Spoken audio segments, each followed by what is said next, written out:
जी, वो एक बहुत क्रिटिकल पॉइंट था। 2024-2025 में जो कुछ हुआ उसने इसे एक बहुत ही खतरनाक मोड़ पर ला दिया है। नमस्कार, आज हम एक अहम मुद्दे पर बात कर रहे हैं, इजराइल और ईरान के बीच जो ये तनाव लगातार बढ़ रहा है, और हाँ, इसमें अमेरिका का क्या रोल है।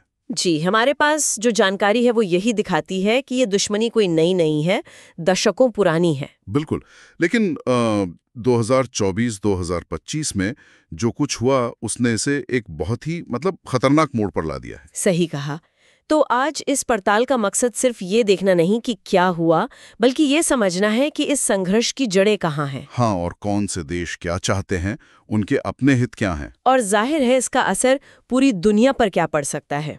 शुरुआत तो हाल की घटनाओं से ही करते हैं, जैसे सीरिया और लेबनान से ईरान समर्थित गुटों के हमले हुए। हाँ, और फिर इजराइल ने जो जवाबी कार्रवाई की वो भी सीधे ईरान के अंदर तक हवाई हमले हुए, जिसमें IRGC के ईरान के रिवोल्यूशनरी गार्ड्स के कमांडर मारे गए।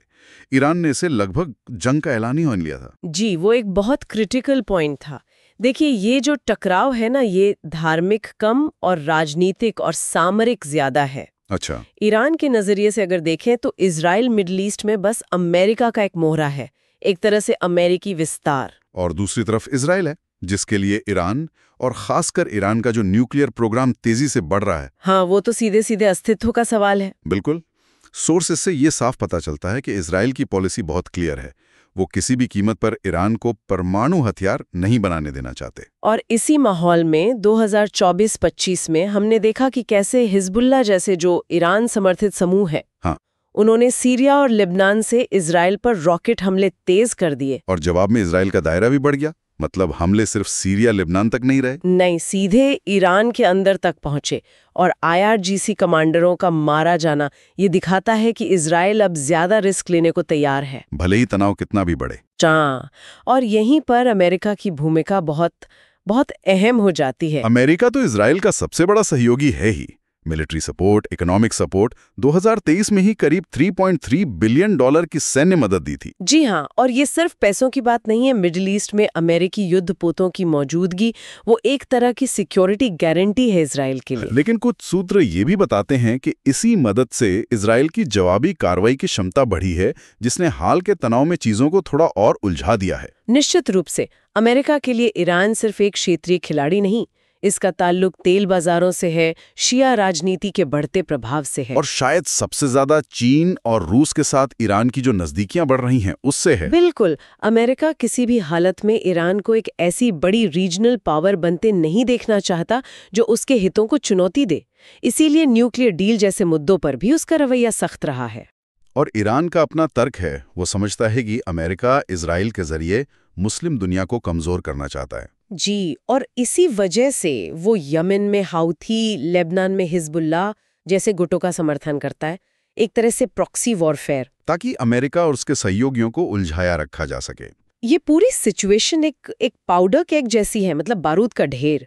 कई एक्सपर्ट्स, जैसा कि हमारे स्रोतों में भी है, इसे मिडिल ईस्ट का सबसे खतरनाक पॉइंट कह रहे हैं। डर यही है कि अगर इजराइल ने सीधे ईरान पर कोई बड़ा हमला कर दिया तो ये आग पूरे क्षेत्र को अपनी चपेट में ले सकती है। हालांकि अमेरिका अभी सीधे युद्ध में नहीं पड़ना चाहता। हाँ, उन्हें पता है कि जंग छिड़ी तो तेल की कीमतें कहाँ जाएंगी, ग्लोबल इकोनॉमी पर क्या असर पड़ेगा। और हाँ, इससे रीजन में चीन और रूस का प्रभाव और बढ़ सकता है। ये अमेरिका कभी नहीं चाहेगा। लेकिन फिर समाधान क्या है?